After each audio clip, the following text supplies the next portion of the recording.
Today, Junior? Did I stutter? Poker face, poker. Ladies and gentlemen of the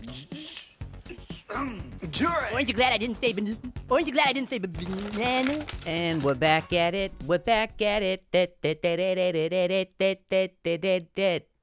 That wasn't really much of a song. I'm sorry. You ever have somebody who's tone deaf and they have no idea? You know? Like they're just, you can't tell them. You can't be like, listen, it's like this. It's like the note is ha, and they're like ha. I blame church. I do. I mean, I love the Lord Jesus, and I fully believe in him, and restitution will be served. But you know, we got to work on his infrastructure. Like House of God, bless it. Can we get a tune? Oh, is it the pews? Is it the acoustics that are bouncing around 90-year-old pews that came over on a ship from England? Or wait, we left because of religious differences. Whatever, it doesn't matter. Okay? I blame hymns. Hymns are like hum-de-ha, ho thou high, live above the holy die, come around. There's no like, you know, I mean, there's not a like a can we get Dua Lipa? Do we have somebody who's a Christian, please, who can just donate their services? All right? Carly Rae Jepsen had a hit. We can't, you know, I threw some wool in a well, and there was a little sheep, some shepherd's pie, gonna eat my feet, or whatever. I don't know what I'm saying. But okay, all right, it's just, okay, my parents are tone deaf, and I blame church. I do. It's like it's the one thing that I don't know why God has to go play Ursula and just take everyone's voice the way that he, you know, from my parents. I would like to have grown up in a household with, you know, with a little bit of, you know, I don't know what this is. Okay, clearly, see, this is the effects of what happened for my parents. Now, this is, okay, see how white I am?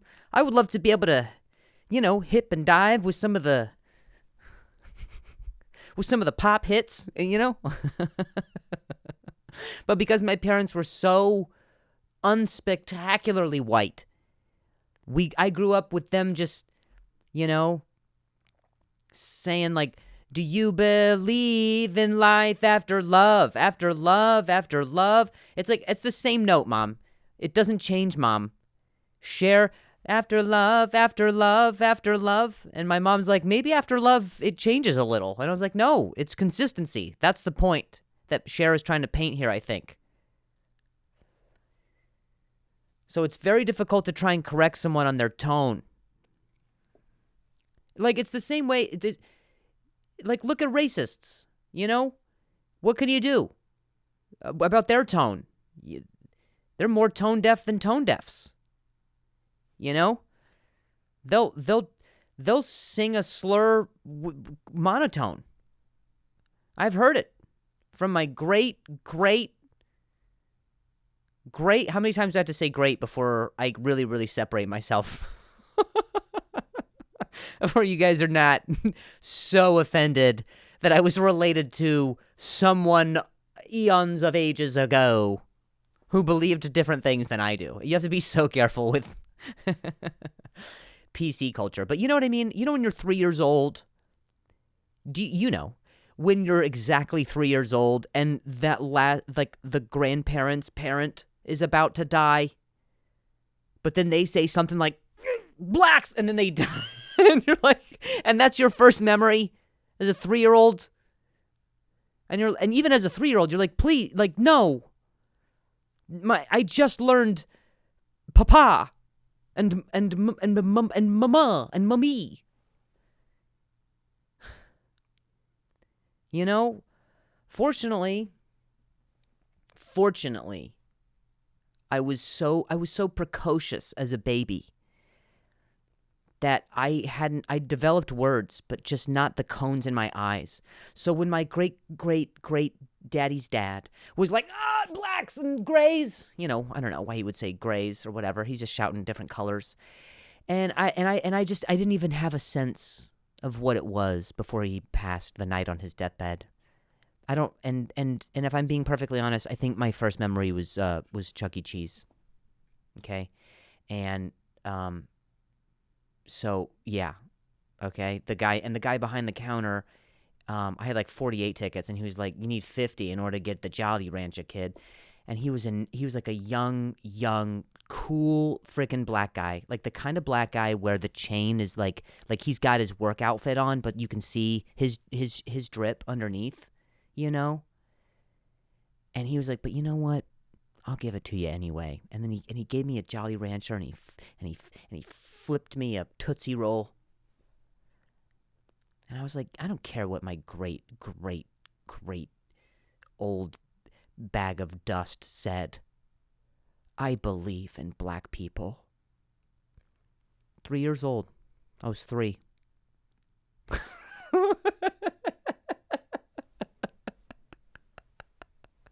Come on, guys. My point is like let's really listen to each other. Let's really listen to each other. And I mean musically, all right? Some people are just off key. So let's get right into something that's not what I just said. Tour dates. I'm talking tour dates. I'm talking tours and dates in the same time, okay? In the same, and not, but not in, but not in the same place. All right. So here's what's upcoming. Okay. I am going to be in Duluth, Minnesota, Fargo, North Dakota, and Bismarck, North Dakota. I actually think the Bismarck show is sold out, and that's because those people are just seeking warmth. They're just seeking warmth in the night, in the northern night. And I don't know why my agent put me right up to where the cold begins. But that's where I'm going to be. All right, and then March 1st, I'm in Alexandria, Virginia. What up, girl? It's for lovers. I'm going to be in Sherman Theater in at March 2nd, Stroudsburg, Pennsylvania. Orpheum Theater, Wichita, Kansas. Okay, Wednesday, March 6th. And then I'm going to be at La Vista, Nebraska, Davenport, Iowa, Appleton, Wisconsin. And I am also going to push the fact that I'm going to be in Los Angeles for the Netflix is a Joke Festival in May. So somewhere between May 5th and the 10th. So go to my website, drewlynch.com, and get tickets. Now, here's the deal. Did you guys watch the Super Bowl? Oh, my goodness. Did you see with your own eyes 2020's Super Bowl? Sans Taylor Swift was what 2020's Super Bowl was. And I gotta say, this one was way better. Usher killed it. Beyonce's gone country. I don't know what's happening, all right? But I like it. I'm about what's happening in the football world. Everybody's always like, I can't believe they cut away to Taylor Swift and the whole thing is scripted. It's all a script. Watch this. In the next few months, Taylor Swift is they're gonna break up with Travis Kelce because it's all part of the script. Okay, fine. All right, let's go with this narrative that it's a script, all right? Then these are not only the best actors in the entire world, but they are also athletes. Do you understand how devastating that would be to the rest of society? Okay? And I realize if we can't find out because the Illuminati has got great software. But what are we supposed to do with this information? Do you understand?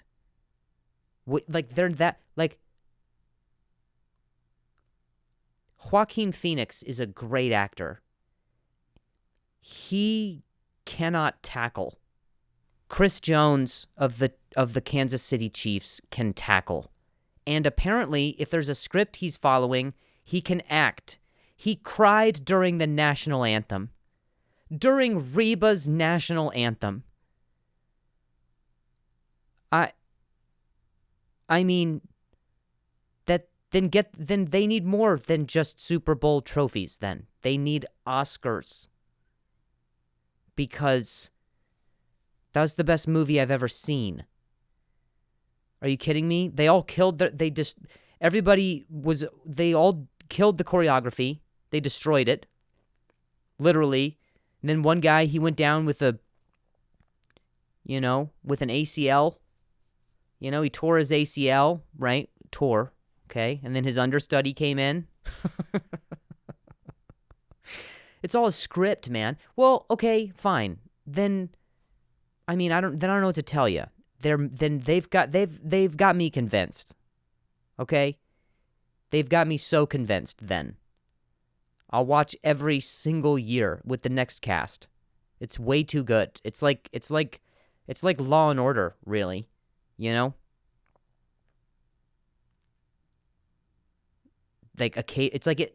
like CSI, right? It's just same kind of concept, but different places.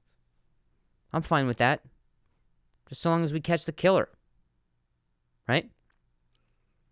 Is this parallel making sense to you? Because I tuned out a while ago. Either way, I hope that you had I hope everything that you ever loved and enjoyed and bet on. I think it has gotten a little crazy with the betting though. I'm not going to spend a lot of time on this, but it's gotten a little crazy. Like the fact that you can bet how many times the camera cuts to Taylor Swift, that's pretty insane. With one push of a button, your house is gone. What happens if they accidentally show Taylor Swift? Are we going to start getting into replays of if they showed all of Taylor Swift, or were they showing Blake Lively next to Taylor Swift? Like these are the side bets that we now have. Can we challenge as an audience? Or do they need officials now? Do the cameramen need to be regulated? What's going on?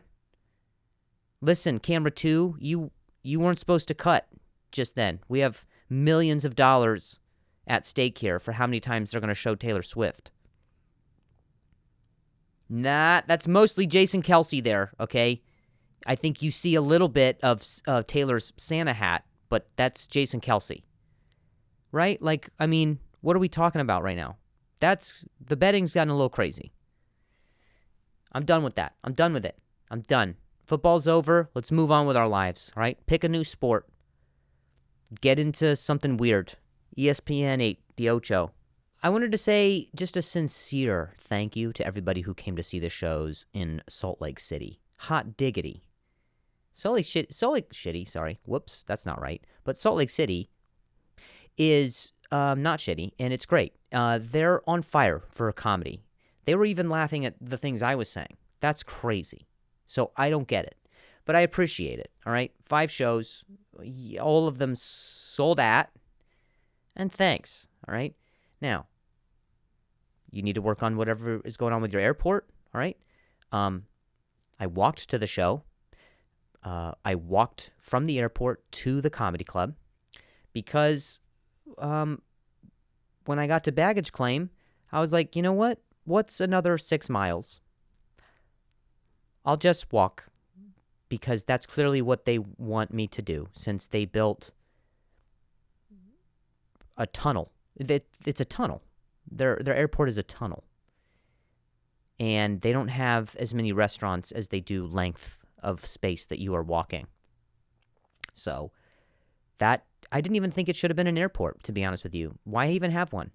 Just land the plane somewhere and then tell everybody to just get out. Why don't you get out and walk? That's what it should have been. It should have been like, when they have to release a hostage because they delivered the money. And you're like, all right, get out right here. Like that, Or just don't have another city. Just have the airport be the city, and then everybody just lives inside of the airport, like a village situation, probably like what a Mormon community actually is. Anyway, as one does get relatively, caught up in nothingness. And so you're like, I could go for a new hobby. I'm in a new city, new me. And so I found a rock climbing gym. I don't know what it is. I'm in the mountains for 2 minutes, and I'm like, I'm this guy. I have a Patagonia tent and an Australian Shepherd now. I don't know. I don't know what's going on. No, I wear shorts in the cold. This is me. No, let me cook my food. Let me hunt it. Like that's Utahns, okay? That's what the Utahns do, right? They move outside. They move to the Pacific North, Central, West, wherever they are, so they can be cavemen and women together. That's all they want. They just want better sex. They want it like with musk, and they want to be able to bite the head off of a fish. That's really what Utah is about, I think. And also just shutting down at 7 p.m. So that's the best. But I got bored during the day, so I was like, you know what? I'm going to go rock climbing. Why not? Why the frickin' not? And I kept my wits about me. It wasn't an outside rock climbing, okay? This was a man-made indoor rock, or woman, okay? Or woman, or non-binary made. Anybody could have made this rock, really. I'll climb any rock. That's how much, I don't, okay? I am very tone sensitive. I mean, you heard me sing. Literally, I've got it, okay? So, I'll any kind of rock you throw it at, even a rock that's not climbable. I don't even dispute against rocks that don't have the size to be climbed. I'll climb a tiny rock. You know, I'll climb pebbles, and I'll roll it down my body. You know, if that's what's going to make that rock feel included, that's what I'll do. And I didn't mean to call it a pebble either. I know only they can say that. I just mean like as a rock that is, like a little rock. We're in Arkansas now. That's when then I will climb those too. I'll go to Arkansas. That's what I mean. If you want to be all inclusive, go to Arkansas.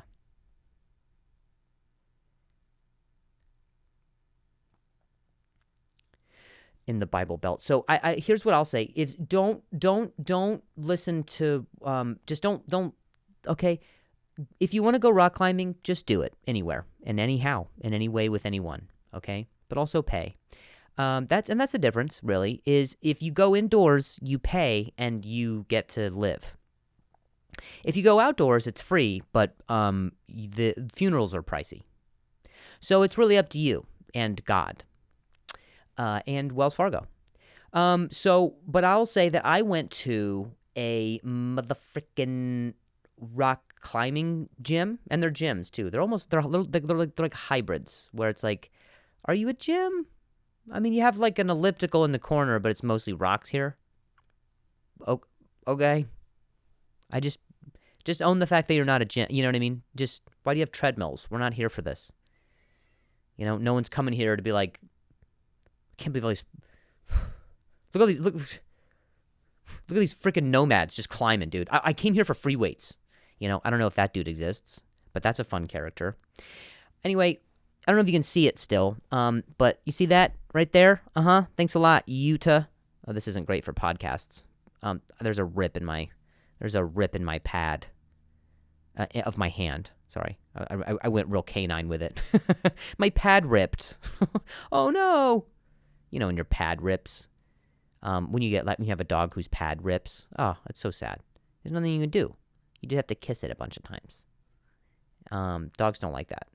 But I ripped my hand rock climbing, okay, and it sucks. It sucks because I want to say I was pretty high up on the wall. And it was like, I wish I could have said it was like, oh, it was that final reach up to victory. But I don't think that's what happened. I think I was very near the ground when I ripped it.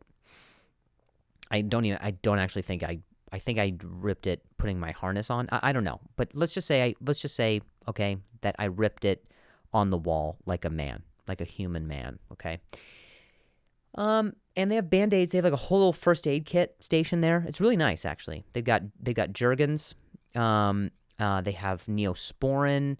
And there's not really a monitor there either. They don't have somebody who's like supervising the resurgence of HIV.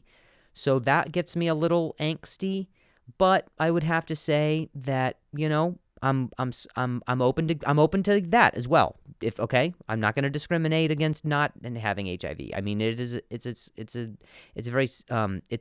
very severe and serious thing. But that's for me to reconcile. Don't worry about that, okay? All right? So, but I'm not going to... Okay. So there's a little stand of all kinds of cloths and stickies.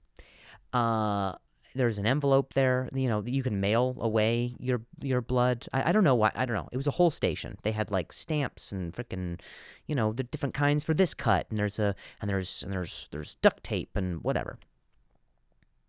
But here's the thing. I cut my hand right where like... on the front part of my hand, where the soft, fatty palm part is, where the ring finger meets the palm, okay? Where finger meets palm. And you and I both know this, as I'm saying this to you right now. A Band-Aid is not going to last there. You know how active that part of, how active and fatty, do you know how fat I feel when I see a Band-Aid just falling off of the front of my hand? I'm like, look how fat my hand is. I don't even sweat.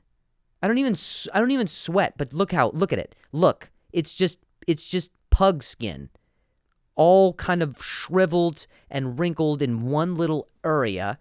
That's just, there's no way a Band-Aid has no chance. No freaking chance. And what am I going to do? Going to take 5 Band-Aids to Band-Aid my Band-Aid? People would be like, did you try to maul a bear back, is what they would say to me if I showed them my hand? Then it just looks like I'm looking for attention here. No, okay? I'm not. A Band-Aid situation is already not great for me because my skin is pastier than the pigment of the sides of the Band-Aid that they give you. All right? So, yeah, I feel like if we could get I don't know how we, like, we're supposed to use the right emojis, but I'm getting it canceled off of using the wrong Band-Aid, probably. Because someone thought that I had slightly less pinky white skin. I'm Irish. I need whiteout. I need an old man's phlegmy spit. And like, that's got like cigar and whiskey bits in it, and then and that'll seal it, right? But a Band-Aid, it's Finding Nemo or bust for me. And what am I? I'm an adult 30-something-year-old man. I'm not going to put Finding Nemo over my stupid cut there because they only had Dory, and I'm actually a huge fan of Nemo. So anyway. That's what happened is I wasn't able to put a Band-Aid on it, all right? And there's a whole point to this, so just stick with me, okay? I go up to the counter, and I'm like, hey, there's,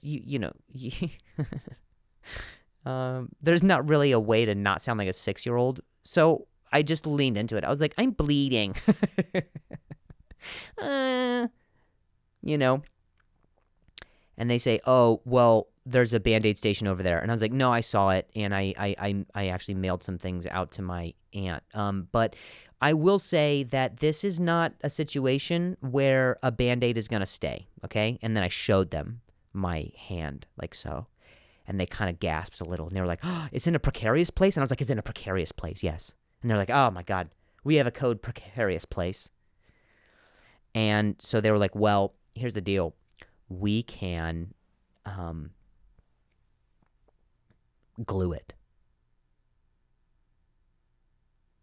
And I was like Elmer's? And they're like, no, we've got like super glue. And then what happens is like they open a drawer and like mist comes out of it. And then like a little vial that they have to grab with a frickin' nutty professor claw. And then they set it on the counter. And they're like, do you have the other piece of skin that goes over it? And I was like, No. It's on the rock wall. Your rock wall that took my skin, that circumcisioned my finger palm. And he's like, well, we can't glue it unless you've got the skin. And I was like, okay, so then what would you like me to do? Okay? What do you think you think I kept my skin? I'm sorry, what form of neurodivergence do you think it would not have been socially apropos to climb back up and be like, which one of these you're gonna climb back up with my bloody stump and just be like, no, I have to get the. You think falling from grace, my Mufasa fall back, during my Mufasa fall of failure, you think I had the foresight to be like, no, don't forget the skin, I could glue it. And also, I have to climb back up to the same area. Oh my God, you don't get it, dude. So, I just resorted to one of those sanitary wipes, giving it right there, and no amount of pain. I would rather get kicked in the nads than have to literally try to tolerate the pain from a wipe in an open wound. Is it cleaning it? Is it? Because I would risk infection over this. That's a nightmare. And so I cut my hand. And also, on my way back home, all right, so what happens is here's what I ended up having to do. I had to put a Band-Aid over it, and then I had to duct tape it around a few times on my hand like this. And then I just had an open hand. Like I was just like my hand was just open. I wasn't able to close it because it was duct taped around. So I just looked like I was always going to say, pleased to meet you. And that's not my vibe at all. I would prefer it if you pissed off, to be frank. Which I'm not. I'm Drew. But if I was Drew would say, hey, would you kindly leave me alone? I'm introverted. So this is my hand that's open now all the time. And here's the thing, is when you wrap your hand like that in tape, in that white freaking tape like that, people do think that you box. I noticed that. I got like, I would say looks of admiration. I was at a smoothie shop and people were like, oh, I'll bet he's gonna put whey in it because of my hand. And I never told people that it was actually because of the palm side. They're assuming that's because of the knucks. No, my knucks are untarnished. There's not a blemish on my knucks. I could hand model this side of my hand. This side of my hand, not so much. I've been climbing Dr. Seuss looking rocks. Which, that's another thing. I don't get the attitude that some people have in rock climbing gyms. There are dudes who are in there who are expressing themselves the way that dudes at regular gyms do it. Stop. Please stop doing this. Please stop. Do not. When I was there, one of the guys was like, he was like close to the top, right? And he had like his friend watching him. And he's like, okay, left. Okay, you got a left one underneath you. There's a green just underneath your left foot. And then the guy on the wall went, ah! No. Nope. We're gonna, none of that. Nope. None of that. Okay? This is not that gym. All right? We're all... This is where nerds go to work out. Leave that at Planet Fitness. All right? But this is a rock wall, right? This is pretend exercise. This is a McDonald's playground. So you can stop that right now, all right? Or you can go out to the mountains, to the real kind, all right? And express your testosterone there and fight a bear. And I hope it goes well. And because if not, and you end up scratching your knuckles, you're gonna end up having to tape it. And then people be like, "Oh, would you hurt your palms rock climbing?" And you have to be like, "No, I punched a bear. This is for my knuckles." No one would ever know. Maybe. It's just a risk, okay? So don't.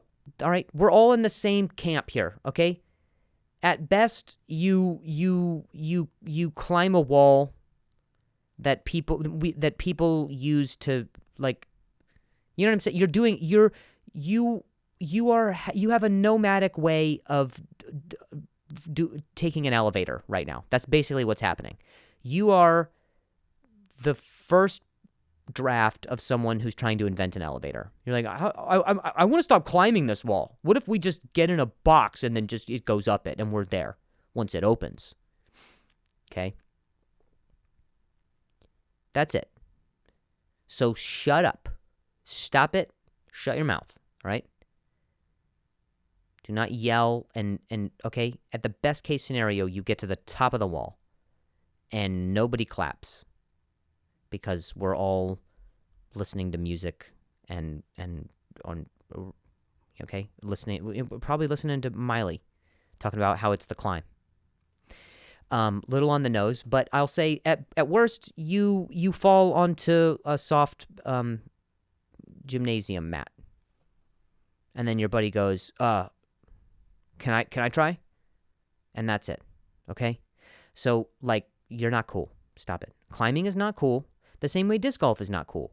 But that's what makes it cool. The people like us, like me, and realistically, pretty much like everybody, we've embraced the fact that uncool is now cool, okay? And if you try to make it cool, like with all your mainstream grunts, it's not going to be cool again. And then we're going to have to freaking go back to regular gyms and pretend like an elliptical isn't a feminine exercise.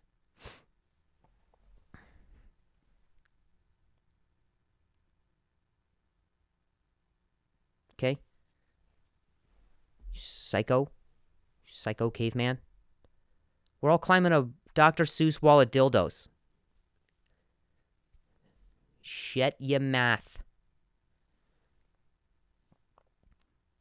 I was at the airport leaving Utah because I was like, the outdoors life is not for me. And I live somewhere else, and so I was like, I should probably go there. And so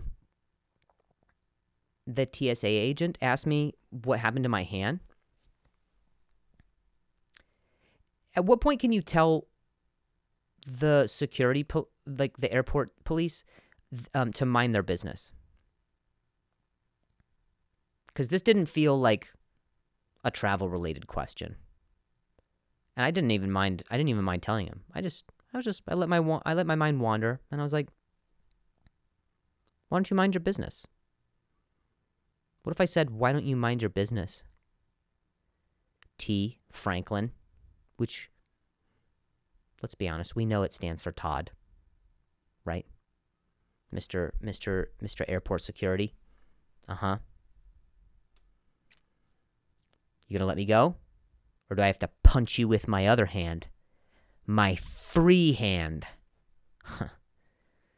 Well, joke's on you, buddy boy. I don't blemish these knucks. So you're probably gonna get slapped instead. Yeah. Ever been slapped before? From below? It's unexpected. It is easier to defend, but it's unexpected for sure. I pop out of your shirt from underneath and then I slap you for asking such ridiculous questions. Why do you care why their tape is on my hand? Sorry, I went Yoda for that last part. I got to be home. I got to be home to see my dad, and if I've been candid about this or not, just to update you. So my dad right now has brain cancer.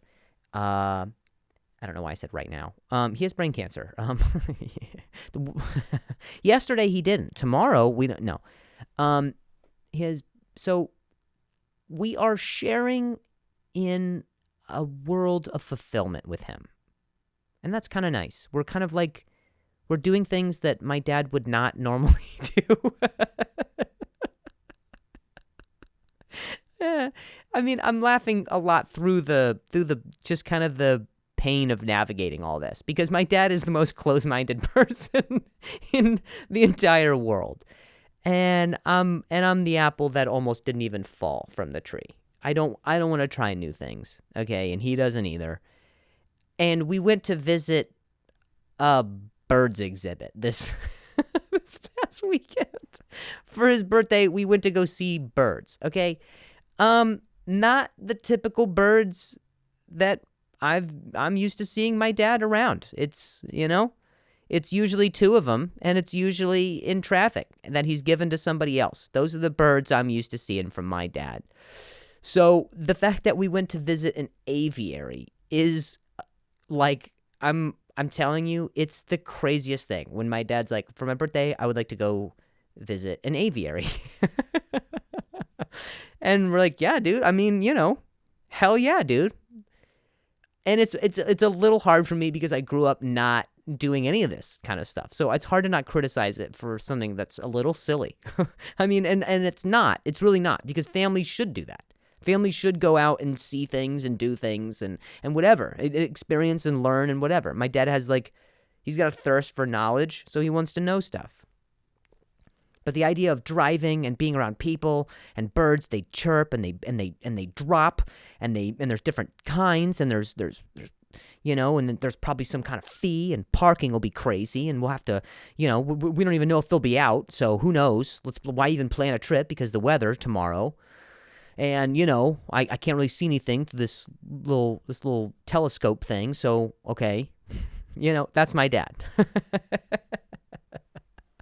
So it's pretty amazing when he's like, let's go see birds. It's hard for me to be like, are you fucking with me? Like, I mean? Like that's my response to my dad, is to be like, all right, okay, what do you really want to do? You want to, what movie do you want to watch? So we went to an aviary, not to be confused with an apiary. I would say if you get the chance to pick, definitely go to an aviary and not an apiary. Okay, an apiary, you are likely to get stung right in the face if you walk into one of those. I don't think, I don't know. Maybe not. Maybe bees are more welcoming than birds. But I don't know. I'm gonna say go aviary every time, which is kind of strange, because walking into a cage of birds, they don't really attack. But bees have the confidence to be like, despite us being so much smaller than you, and also the prey of birds, they kind of just skipped, and we're like, we don't care. Is this a rock, paper, scissors situation where humans are weak to bees, but bees are weak to birds, but birds are weak to oh my God, I figured it out.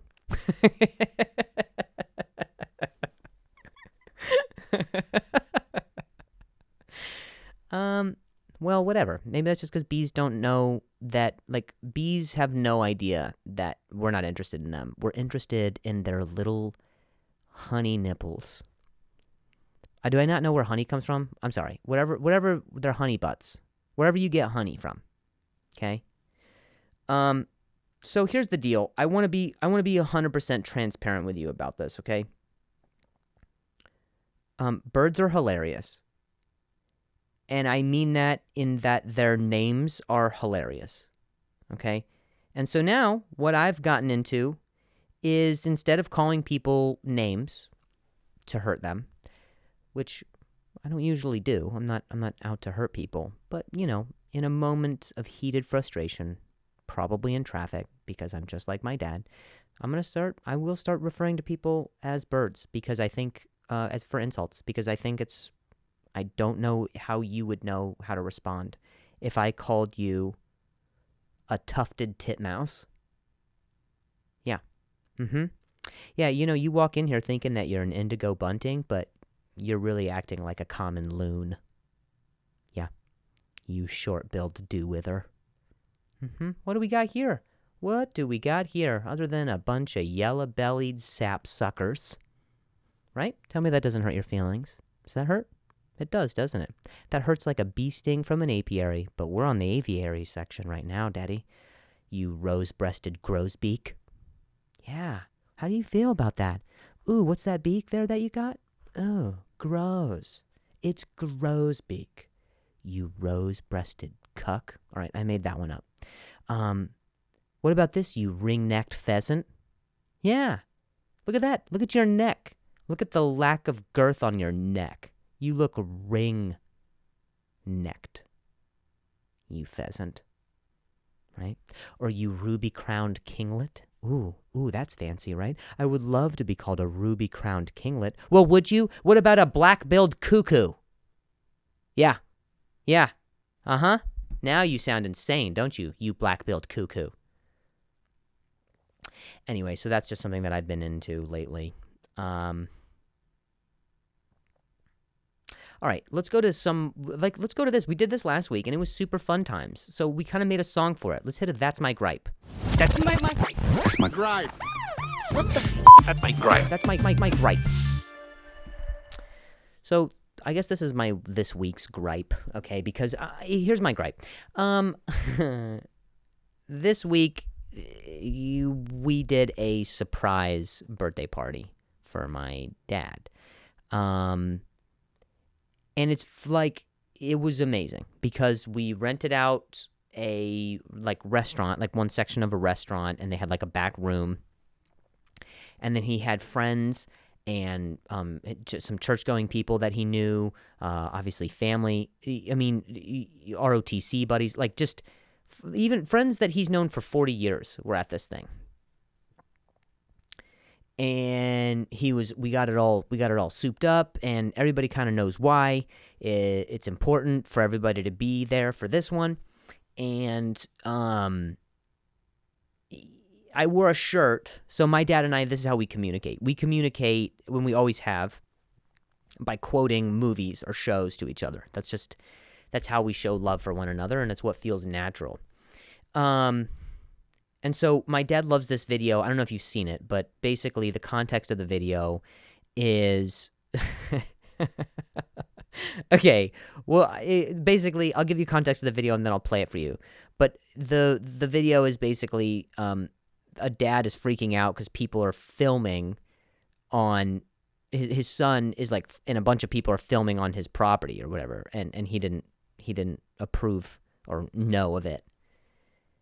And he's like yelling and he's freaking out. People are trying to calm him down. And then this guy this like bearded gentleman who you wouldn't assume the voice that comes out of him does. But he goes, wait. Daddy, chill. And then the dad goes, what the hell is even that? And it's just the best. Here's the video. Buddy, you're trespassing on my property. Get the hell out of my yard. JT, let me have this house. JT let you have my house. Yes. My shed. I want it. You're trespassing on my property. You didn't win shit in my yard. Wait. All of you. Daddy, chill. What the hell is even that? Get everybody out of my yard. What the hell is even that? Right? That's the best. Nothing's better than that. He just doesn't even know. He doesn't know what to address. He doesn't know why the dude's calling him daddy. He doesn't know why that's that guy's voice. He doesn't know. The composition of the words that came out was just, what the hell is even that? And it makes my dad laugh. It makes him, he's full of life whenever he sees that. And my family, we were trying to find I think like a fuck cancer thing is so cliche. So we didn't want to do that. And we didn't want to do a hashtag. Because hashtags, it's a little gay. It's a little gay. I mean like, not in like the homosexual gay. I mean, it's a little too happy kind of gay, you know? Hashtag, you know what I mean? Like, hashtag blessed, hashtag, you know, it's go Tim or whatever, because my dad's name's Tim. Like, we can't do that. Are you kidding me? At best, at best he lives and in spite of the hashtag. At worst, you're left with just a hashtag that you all kind of tweeted. And you're like, remember that time that we came up with a stupid hashtag? Yeah. So I'm gonna pass on the hashtag. All right. So we didn't do that. Right? It's a little silly to be like, hashtag this, make sure you hashtag it, right? What are we doing? What are we running a campaign? This is insane. So we're not going to do a hashtag, all right? So what we did was, I got a shirt that, I got a shirt with the dude on it, all right? The kid. And then on it, it says, cancer chill. And on the back, it's the guy, and it says, what the hell is even that? So it's great. What the hell is even cancer? Cancer chill. What the hell is even that? It's great. Great shirt. Blah, blah, blah. And there's a reason I'm saying this, okay? My dad comes in. We do the surprise. I show him the shirt. He's happy about it. He's kind of schmoozing a little bit. He's light on his feet, talking to all of his friends and family that he's known for so long, who are so happy to see him, and he's overcome with just gratitude. And then I'm talking to somebody out in the bar who's like an old ROTC buddy, or like an old like college friend of his. And he was just talking about what my dad means to him. He was just saying like, when we were in college, I wanted to talk to this girl at the bar, and your dad said, "I'll double dog dare you that you won't go talk to that girl." And so because he took it from a double to a he took it from a dare to a double dog dare. He went and did it. And he said, and this lady whose hand I'm holding right here, that's that lady from 30 years ago. And it was just crazy. He's like, that's my wife because your dad dared me to go talk to her. And I'm lucky that I did. And I was like, yeah, man, I'm glad you did, genuinely, because if my dad went and talked to her, I wouldn't have been born. At least with my mom, I would have been your wife's kid. So how do you feel? Yeah, you dill-billied cuck. I don't know if that's a bird. Anyway, so that was kind of cool. That was a touching thing. And then he's like, yeah, man, and I saw your dad in late December of this past year, because my dad was diagnosed January 1st. He said, yeah, he just wasn't looking too good. And he wasn't, I don't know, he just wasn't fully himself, and something was going on. And there's a lady who, I think this guy's name was Roger that I was talking to. I could be wrong. I think his name was Roger, right? And there's this lady who is not his wife, but is kind of like sitting behind that table, right, with her husband, who's not with our party. She's not with our group of like 60 people who are here for my dad, right? And that's okay. Like we're in a shared space, but she's kind of eavesdropping a little bit, you know? And so Roger, he kind of goes, he goes, so anyway, I'm glad that we're figuring things out with the tumor, that he's in radiation. And why don't we, he said, why don't we talk about how your shows are? You know what I mean? I'm so excited to like watch your success and see everything that's going on or whatever. And I was like, yeah, oh sure, yeah, I'm just whatever. I'm traveling around and doing the thing. I'm trying to see my dad in between the shows as much as I can. Happy to do it, and it's a freaking blessing that everybody's here to see him. And then I leave to go to the bar to get my Coke Zero, whatever my stupid current compulsion is. I'm like, whatever. I'm like, let's do, I'm on diet sodas now. Like, I'll switch from alcohol to aspartame. Who cares? So I go over to the bar to get my friggin' diet straw or whatever I drink, and then I go around the bar. I go like around the back around the guy I just talked to head back to the room. And the lady who was kind of eavesdropping on our conversation, she holds up a phone, okay? She She holds up a phone, and it's got like my Wikipedia in my face or whatever. She goes, "Is this you?" And I was just like, ah. I was like, oh no, the government. I don't know what this is. I was like, I don't care. Like, I'm not this person who cares at all. I was just like, yeah. I was like, I don't know who's asking. I did something silly like that. I was like, oh no, is this my subpoena? I'm just making silly jokes or whatever. And she goes, I looked you up. You're a comedian. And I was like, oh yeah, I guess yes. I mean, that's up to you. It really is, by the way. One person can be like, that guy's not very funny. So, well, then, all right. Then there you go. Then I'm not a comedian to you. I'm like Santa Claus. If you believe, then I am. And my sleigh works. And she goes, oh, well, I heard him say that you travel around and you do tour dates and stuff like that. And I was like, oh, okay. And she goes, tell me a joke. Like, I have my soda in my hand, and I'm like trying to clearly head back to the room, but she's like, tell me a joke. And I was just like, I've got the cancer chill on my shirt. She overheard the conversation, right, about the guy. And we're here to like celebrate with my dad. And I don't know, I think it was just that I would never usually respond like this, so please don't take this for who I am. But I did something so douchey, but I just felt so emotional over the fact that I'm here clearly for my dad. She heard it. She heard our whole conversation. But she wants me to tell her a joke. She found out within seconds. She found out I was a comedian and then demanded I should tell her a joke. That's insane. That's insane to me, to be like, you didn't know who I was a second ago, and now you're demanding a joke so you can figure out if I'm good? So you can figure out, so what was your night going to change? It's not going to go well. We're in a crusty bar outside of Indianapolis, Indiana. What do you think is about to happen, lady?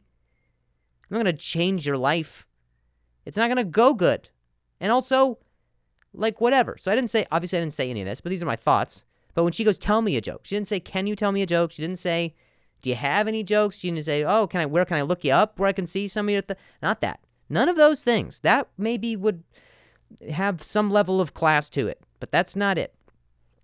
And normally I'm okay with all that, I guess. I can let it roll off my shoulders. Roll out of my feathers like a crust-winged backburrow.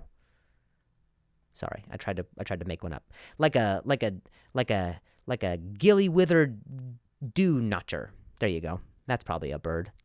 You owl-rested pit swither.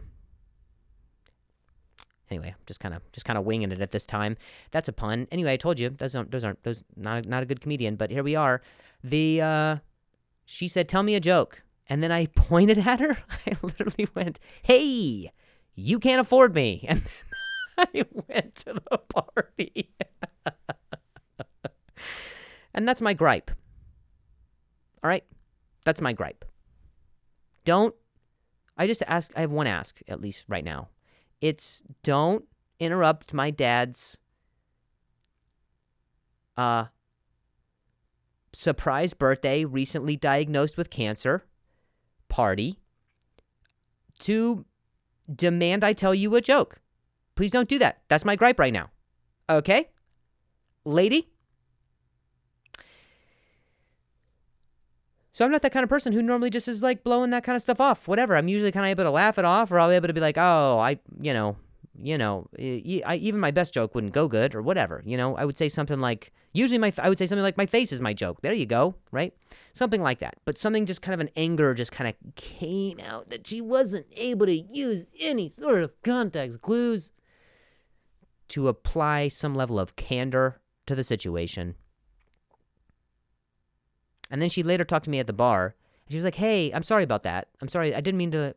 She's like, "I'm sorry. I didn't mean to put you on the spot by demanding for a joke. I just didn't know who you were." And I was like, "Okay." I was like, "No, it's okay." I was just like, "That's all right. It's just we're all kind of here for a different thing." And I would say if you ever meet any future comedians, probably don't do that, because I was like, "What do you do?" And she was like, oh, I'm a nurse. And I was like, oh, I have this cut. Do you mind? And she was like, what? And I was like, see, it doesn't, right? It's not the best. Why don't you look at my cut right now? Do you take my insurance now or after? Do you like that feeling? Probably not, right? Probably not the best feeling. So that's my gripe. Guys, I'm going to leave you with one last section. I love this segment. It's a bad vice. Bad vice. Bad vice. Bad vice. If you're following us here on YouTube, you can leave a comment for some advice that you potentially need, or you should follow me on social media because I'm always doing posts where I say, all right, who needs some advice? And then people send me all kinds of comments and questions like this one. How do I attract a tall woman? This is a great question, and you're asking the right person because I'm the one who did it, all right? I have done that. I trapped my queen, my trap queen. Okay, that's how that term was coined. So she was a queen and now she's trapped. And that's how, and I did it by being clever. That's the only way. That's all we have. You can't do it with brute force, all right? So if you want to knock her out, that's assault. And I would say we've kind of evolved past that. So please don't do that. I would say you got to be clever if you want to catch a tall woman. And also, please, you want to stop saying catch as well. This is what you want to do. You want to court her. But you want to court her in a way that she doesn't even know it's a courtship. And you're shorter than she is. So it's a half courtship. It's a half court. But you know what? I love watching half court shots, right? That is where people win, like, tickets to another game. Is at halftime, they do the half court shot. And you're like, dang, how did that even happen? Those are the most impressive things. You think Steph Curry is impressive? Well, why is he not shooting from half court? Like some middle-aged guy who's an accountant, who's just like, he's just kind of like softballing it. He's just kind of giving a college dodgeball lug in hopes to hear the swoosh, right? So here's how I would recommend it, okay? When I met my wife, it was at a bar, but this is so important, okay? I was already at the bar, and then she came up to the bar. You're going to need a bar stool for this, okay? So it's like when you read a magic book, right? It lets you know what you need. It's like you need a quarter and a cloth and a dead rabbit, right? I'm letting you know right away. You're going to need a bar stool, and you're probably going to need a bar. I would recommend doing this at a bar.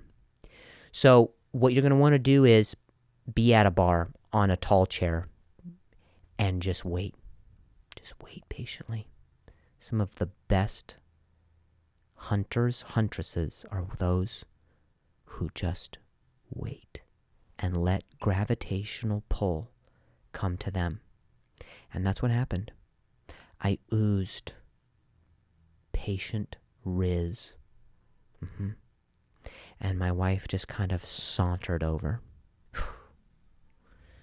She found her way standing right next to me because all the bar stools were out. Why is that? Because I hired extras.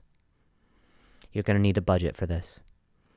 I hired extras to sit in bar stools so she could not.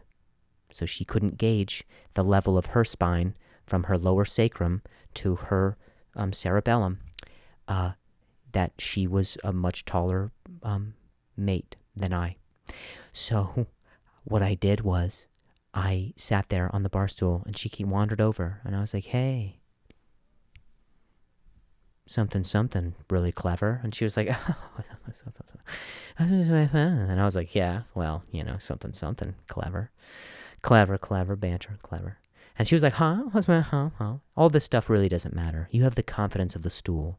You have the wind underneath your sails of rigid iron steel and a cushion supporting you. Godspeed, my sir, right? And so she's like, what do you do? And then it's very simple. What you do is you make her fall in love with you at the bar. And then when you hop up off the stool, she's like, wait, what? I had no idea. And you're like, it's too late. You're already in love. and then you walk on her shoes like a kid at a birthday party. You walk out the bar that way. She'll think that's real cute. And that's pretty much how you attract a tall woman. Also a mirror in the sun. Anyway, I hope that you guys enjoyed this episode. I really did as well. Make sure you just, I don't know, make sure you like the video. If you liked it, freaking like it, all right? If this is, if this ends up going on YouTube. But to those who are just our loyal listeners, appreciate you guys just plugging in for the audio version. We'll see you next week. Check out drewlynch.com for tickets to my tour. Can't wait to see you.